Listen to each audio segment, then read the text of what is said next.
So there's a lot of activities involved in reselling stuff. See, you have to source the items, you have to test the item, you have to clean the item, you have to actually take pictures of the item. When the item sells, you have to package it up and ship it out to the post office. You might have to run a disc through the refurbishing machine. You have to update your inventory sheets, you have to keep your accounting up to date, you have to go through and sell unsold items. Through all of this though, if there's one thing that I've learned in my journey trying to resell stuff is that there's only one activity that actually makes you any money. And that is actually getting stuff listed on eBay. That's the only activity that you can actually do that will make you money. So as a reseller, you can go around and spend all this time, you know, testing your items and cleaning your items and sourcing things out and shipping things out, and that could be your entire day. But at the end of that day, you didn't make any money because you didn't add anything new to eBay. Just something to keep in the back of your mind when you're out there doing things is that really your time and money is best placed when you're listing things. So if you can shorten the activity of any other thing that you're doing, then that means that you can have more time for listing, which means more money in the bank. With that said, in today's video, I'm gonna go through a bunch of stuff that I haven't listed yet and get it listed on eBay. So there's quite a bit here, but again, I sort of went over this last video, but this stuff here is 2 piles of games that all have been tested and have the manual, just need to be photographed and listed, so we can definitely get those done today. We've got this small pile over here of games without manuals, so we can probably get those done as well, but they've all been tested and cleaned. Down here are a couple games that have some problems, and then over here is a stack of games that we still had to deal with that have not been tested or even touched yet. So I think first of all we should go through these guys and get them listed, and then depending on how much time we have left, we can go through and actually do these games here. But there's definitely a lot of work that has to happen here, so let's go ahead and get right into it. So one of my favorite things I like to do to get a faster listing speed is actually to use a camera with an SD card like this one. It just allows for me to work through these much quicker, and also go ahead, set it up on a tripod, be able to just click the button and slide them in as I need them. Also, when I import them into my computer, it allows me to import them all into eBay, so it creates like a really fast environment for listing. Also, you notice I bought a white table way back when, and this is what I use to take all my pictures on. This way, no matter how big the item is, I can just put it on the table and take a picture with a white background without ever needing to use any sort of paper or anything like that. So this is a very efficient way to do it, and I quite like it. I also have the black backdrop in case I ever have something bigger, and I can shoot against that as well. Anyway, I'm gonna go ahead now and start taking all the pictures, and I will catch up with you guys once all these are photographed. Okay guys, just dropped up the photos for all these games, so I'm gonna go ahead and start listing them, and I'll start off here with the no manual ones. Okay guys, so I'm about 45 minutes in now, and I've just gotten this first pile of stuff done, most of the no manual stuff, or all of the no manual stuff, and then I've touched a little bit on the manual stuff. But yeah, we've got that much more to go. I gotta go find another empty bin to pull out so we can actually do it, but that's gonna be that, and I'm gonna try to get through the rest of this stuff. Just dropped up bin number 2. That's another bin down, minus the couple games here that were already in the bin. And there's the last bin of listed stuff. Okay, so I just went ahead and ran the numbers on the things that we listed today, and it turns out that we listed a total of 55 games for just under $350, which is not too bad. It's not actually as many as I thought, especially with how long it kind of took me to go through all those. A lot of them had some damage in the cases or things that I had to describe that were extra. But with that said, we did get that much listed, and we've already actually sold one item, and it was this Lego Batman Pure thing right here. So I'm gonna go ahead and pull that one out. Actually, it might be the back one there. I'm not sure. There's 2 of them, but either way, I'm gonna figure out which one it was, and I'll go out and you know, pull it out and ship it. But yeah, I think we sold that one for like $6.99 or something. So pretty good there, and that's pretty good that we got all those listed. So over here is everything that's remaining from this lot, and I think what I want to spend the rest of the day doing is at least getting all of this stuff tested and working. I've also got all these discs here. This small pile here is ones I've gone through already, and they definitely do not need to be refurbished, so those could possibly get tested as well. But this big stack here, I think for the most part has to be refurbished, so that's going to take quite a bit of time. I think these ones all aren't working. So nevertheless, there's still that to do from this lot, but at least we got a good amount of it out of here. And again, there's probably at least another 50-60 games here, minimum, maybe even 100 if you look at the loose pile there. I don't know, maybe not that many, but yeah, at least probably 50-60, and so there's gonna be a little bit of work here, but I think that's what I'm gonna keep doing here, just so we can try and see if we can get it all done. Okay, so while I go through the games here that I'm about to test all through the console, I wanted to do a quick segment on the video today about what you should and shouldn't be listing on eBay. And specifically, I'm talking about the condition of the things that you're listing. So as I go through the stack of games in front of me, I'm gonna pull out a couple different discs and different games that I think would be acceptable to list, and then ones that I don't think would be acceptable to list. Let's do it. Starting right off here with this beautiful copy of Call of Duty Modern Warfare 4, or sorry, Call of Duty 4 Modern Warfare, and you can just see that this is a gnarly disc. I mean, or a gnarly game actually. The case is totally messed up. There is like plaque or something all over there. It's just really, really gross. Now, the disc condition itself, if we open it up here, this condition is not horrible. Quick run in the JFJ will solve that, and I'm not sure how great you can see that. You can see there's some smudging on it, there are some scratches, but the JFJ can fix that. What would I do with a game like this? Well, I definitely would not list it on eBay. Not only do I think I'd be really disappointed as a buyer if I received the this in the mail because of how gross it was, even if it was described. I just think that, you know, for the little effort that it would take to replace the case on this, especially as you get into the more valuable games, it's a must. You have to replace the case on this and just list it with a new case. I mean, there's no sense in trying to do this like this. The actual label on the inside is good, the disc is good once it's through the JFJ, and the manual is good. So everything's there for a complete copy. We're just missing this case, which is just totally gross. So, you know, steal a case from a sports game if you had to or whatever, but don't list this. This is really bad. I mean, same thing here. Don't even have to explain this one. You guys can see the insane amount of hair and just nonsense that's going on there. This game is just literally disgusting. Again, we've got a pretty nice clean copy on the inside. See this? I pull out the cover and it's actually really nice as well. So again, it's a complete game. This is a Madden game, so it doesn't really matter if you were going to list it or not. I don't know, but nevertheless, that's a great example of one that, again, really easy fix. Please don't sell it with this gross of a case. You're just either going to end up with negative feedback, or you're just not going to get the full money that you would be able to get, or it just won't sell because it's just purely disgusting. I love these kind of ones. You guys can see that, right? It's a full swirl right there in the middle, as well as all these different spikes poking out from it here.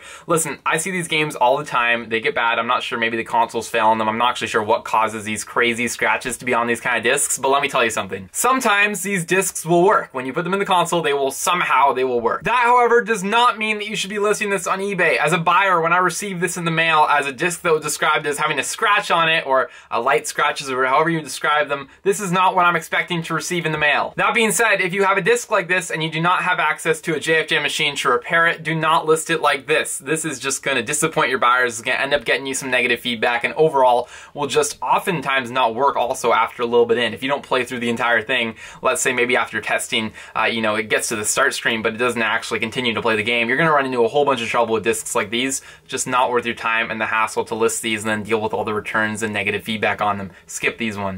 And if it's something super valuable, I've done this before, where it's either not working or it has some really bad scratches like this and you can't list it as not working. And what I mean is, don't list it as untested or as is, because you know the condition of it and you know it's not good. So again, that might also tick off a buyer if they see that you get this as an as is or untested condition. List it as not working, or list the actual disc condition, multiple rings on disc. Again, this is for the more valuable games out there, but you can actually then sell those games for at least something if you don't have a disc repair machine, and then somebody else can deal with it on their end. I've done this with Smash Bros games, a whole bunch of other Nintendo Wii games and whatnot, and there's just a bunch that you can do in that space to actually get these things to sell even when they don't work. Okay guys, I'm just sort of working through my pile of rejects here, but this is another great example. First of all, we got a big thing of sticker residue on the top here. Now, if you didn't want to take this off and you were being lazy, which is sometimes what I do for, again, lower value games, you can go ahead and list that. That's totally fine. Just write that there's some sticker residue on the front, back, spine, wherever it is, and that will clear everything up with your buyers. We then move on to the bottom of the case, which has a little tear here in the actual front cover holder, which is okay. Again, you can describe that. There's also a little tear in the front cover. Again, depending on the value of these games, you might want to spend more or less time on the description there. But it's not until you open this case up and you realize that it's falling into about 1 million pieces when you decide this is not a good thing to list. Again, it comes back to my case philosophy. You can get these cases for about 50 cents a piece if you were going to buy them in bulk, but the better thing to do is just take them from the games of yours that either don't work but have a nice case, or games that are low value sports games. Replace the cases out for more valuable games like these, and then you should be able to get way more money for them. And again, you're not going to have a buyer cut their finger on this when they open it in the mail or complain to you that you have a cracked case. Now, I do list a lot of cases that are cracked or have small things in them, but not when they're falling apart like this. This is ridiculous. Do not list this on eBay. If you take any game that you're selling and you hit it in just the right light, you're going to notice that there's a bunch of light marks and scratches that appear on the front film or the front cover holder of the case. This is on virtually every single used game that you have out there, and it's a good thing to add to your description so you don't risk any negative feedback like I have in the past. This is a ridiculous thing. Again, you can't notice them, these kind of scratches and marks on the, on the film here from, just looking at it from, straight on. But when you turn these into the light, just like this, then you can actually start to see them all appear. And some buyers are very particular about these. Maybe they're collectors, but some of the collectors don't like that. They want it to be mint to mint, and if you write it as very good and it has that, then sometimes you can run into some problems with your feedback or even have to do a return on eBay. To solve for this, in every single used video game listing that I put up, I say the case is in good condition but has some light marks and scratches. This covers me for all of those possible cases, and I never run into problems. Finally guys, this right here is an example of a mint condition game. When looking at it, I can see that there's really no scratches or any marks to be shown on the film. There's no sticker residue from previous stickers that were on this. When we open it up, we'll notice that the manual is in pristine condition. There's no marks or any sort of bends in it at all. And the actual case itself is perfect. The disc is perfect. When I flip the disc over, it's in perfect mint condition. I don't know if you guys can see that, but it is brand new. This is a mint condition game, never refurbished, and this is something that you can list as very good. Otherwise, I would just list everything as good condition. Don't list it as very good, because then you're you're going to run the risk of having a collector buy it and find some sort of flaw with it and then get their money back. Okay, I think this wraps up this section. I'm going to go ahead now and get all these games tested. Check it out, guys. Looks can be deceiving. This is a basically mint disc of Battlefield 4, but yeah, I've tried to test it, I've tried to clean it and test it, and it still will not work. So do not just assume that since the disc is mint condition, it's going to work. I run into this all the time where I get these mint condition discs that will not work. That being said, I don't even think it's worth putting it through the JFJ, because again, there's no scratches on it or anything. It might be worth a shot, but nevertheless, it's not working, so we can't list it, unfortunately. But there you go. Not all mint discs are going to work on you. Alright guys, so I just wrapped up this entire stack and got them all tested and working. So that's this stack right here. I think only 2 or 3 of them need to go through the JFJ, which was nice. We didn't have to refurbish too many, so that saved some money there. And there's nothing too crazy in this pile, but there'll be enough here to get a good amount of money out of it, I think. And there'll be a couple good sellers here. I think we just sold Wipeout the other day and a couple of these other ones. So again, mainly restocks here, but this should be good. Also, we had the one game that didn't work. This was this Battlefield 4 game that was mint condition, but also did not hold up. So anyway, that's what happened with that. And yeah, so I'm going to go ahead and get that stuff all listed tomorrow. By the way, in case you're wondering, the loose discs I have not touched yet, but I plan to tomorrow as well. And then we can ideally get all that stuff listed. But anyway, that's my goal for tomorrow, so we'll save that till then. So there's one other thing that I wanted to get done today, and that was to purchase some stamps from Canada Post. Now, how I've been doing it in the past is I've been going into the location and actually buying a 6-pack of whatever stamps I need every single time.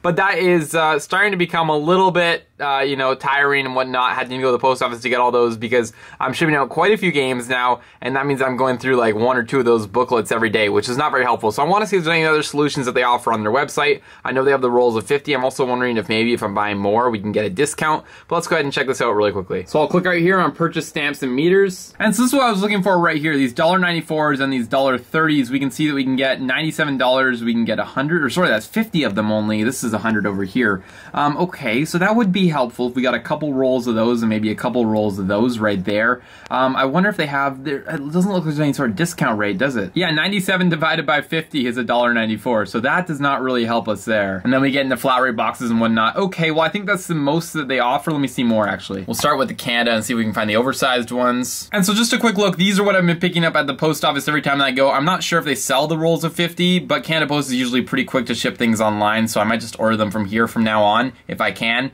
But anyway, we've got these ones I've been buying and these ones which I've been buying, and these are just the packs of 6, and they're much cheaper, obviously, because you get much less, but they also are, you know, you have to buy way more of them, and I tend to run out, and I don't want to sit there and buy, you know, a whole bunch of them, you know, 10 packs or whatever when I go to the post office each time. So I'm going to look into this and possibly pick up a few of these, of the 50 rolls, and I think that's going to save us a bunch of time, and also will just make shipping things way easier, because currently I'm going to the post office and lining up and paying for them as I go because I'm all out of stamps. So I think I'm going to try this. So yeah, I'm going to go ahead and order a few of these coils most likely, and then a few of the $1.30 ones, and we'll go from there. Okay guys, well I think that's going to do it for today. Again, we just sort of went through all the different games I had to list. I was just sort of cleaning up a couple of loose ends of those lots here, but we definitely got a good amount of stuff listed, almost $350, and I think 55 was the total there, so that's pretty good. I didn't pack anything today. I'm going to be doing that tomorrow and getting all those sales out. But yeah, overall, just another pretty good productive day down here, and I'm looking forward to getting into some of these other lots that we got. Again, plenty of new stuff coming, so I'm trying to move through this stuff as quickly as possible,